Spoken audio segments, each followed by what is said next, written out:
Hi again, welcome to another video. In this video I'm starting to work on the Stihl cut-off saw. This is a project I actually started in 2017. I did 3 videos on it on my other channel, but what I shall do is I shall merge them together and I shall put them as a part on this channel, so you can just be sort of up to date of what I've actually done. But I have done a few things off camera over the years, so I'll just show you what they are. I painted up that, cleaned it off and painted up that. It's been hammer right smooth. That little guard bit that goes on the end near the cutter end of it, that is sort of done. Well, it is done. I cleaned up that. That was all covered in the green paint. You'll see on the other video what state the thing was really in. You see some of the green paint is still on there. I've painted up that. And you'll probably wonder why there's 2. Well, in the meantime, I actually have bought a second one, because I took the first one totally apart, and then but I wasn't quite sure how it went back together.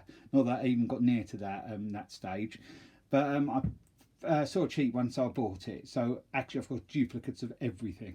So but the thing is, I'm sticking with the original engine because that is actually better. There's no play in the bearings or anything. So the other one, there is slight play in it. The other one looks like it's had a lot more wear. So the plan is to paint the engine casing. I've got a new pot and piston. I've got the carburetor has been had new gaskets and diaphragms in it, or diaphragm in it. I've got a separate video coming up on that. I did that the other day, so that'll be a part of this project. But this is just basically to sort of fill you in what's done. There's some bits there, that's like the cutter end of it. I have got a duplicate of that as well, and that's all together because I've took that apart, and that's another thing. I sort of forget a little bit how it goes back together, even though there is online diagrams, so I can refer to them if I need to. There's this bit of casing as well. That is one of the bits I'm going to paint next. I'm not actually going to use Hammerite Smooth on this or the engine, because I always get runs with the Hammerite Smooth. I didn't do a bad job of these ones, but I'm going to use enamel radiator paint on these and see how it goes. I'll have a little test go on this bit first and see how it goes, and that's what I'll probably use. So I'm getting on the cosmetic side of it. I'm not getting along too badly really, because that's ready to paint more or less. That has been painted. That's been cleaned up. I worked on this last night. I picked off all the paint of that. You'll see in the next video the state of that when I got the saw. And what else? There was this exhaust guard. There was another thing that was totally painted in green. I used this one, original one, because on the spares, I'll call the other one the spares saw, that was a bit damaged, and the recoil just wasn't as nice on the other. This plastic has a bit more shine on it.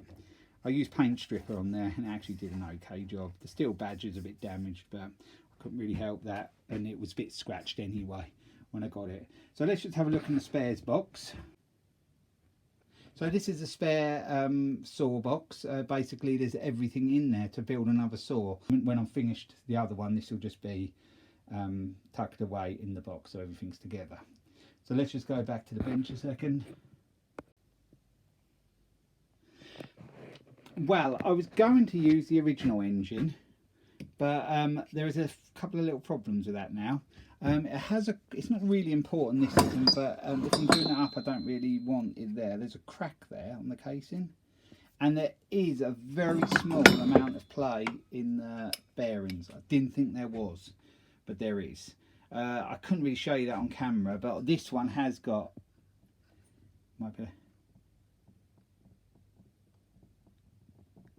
there's a little bit of play on that, and there's play on the crank as well. So I think what my plan is going to be is to split this one, use a crank out of this one, in this one, and put new crank bearings in and seals. I have got crank bearings, but I'm not sure where they are, so I might have to order some more, and then use this casing now, and that one well, I'll keep it for spares because it isn't major, that crack on there, but there is a crack. So if I'm going to do it and I've got the two, I might as well use the one that's better. It's a bit dirty, I'm going to have to give it a good clean, but yeah, this casing's better. So yep, I think I'm going to go I wasn't going to, but I think I'm going to have to go the whole hog on this one now and sort the bearings out as well. Good thing is it'll have new bearings. I'll know the crank is all right because that one is okay. It'll have a new pot and piston. Carburetors will have been refurbed as well, so the saw's going to be as good as it sort of can be. So yeah, a lot more work ahead of me than I thought, but at least I didn't start painting this one until I well, before I noticed that. So yeah, a little bit irritating because I've always thought that was going to be the one I was going to repair, but it's going to be this casing now. So I've got the fun job of trying to get clutches and that off, so we'll see how that goes. I think they just pull off, but some of them can be a bit stubborn. So I'll probably do one, see how you do it, and then I'll show you on camera the second one. But yeah, that's the way I'm going to have to go now. Yeah, so what I'm going to do, I shall merge the 3 videos from 3 years ago sort of together to give you an idea what it was like when I got it, and the odd bits I did on it then, checking for spark and that, and you'll see the state it was in as well. And then in part 3 will probably be the carburetor video I've already done, and then part 4 will be trying to split this case and everything, and getting the bits I want all together to sort it out and make it really good. So I'll leave the video there. So thanks for watching. I'll be along with another video again soon.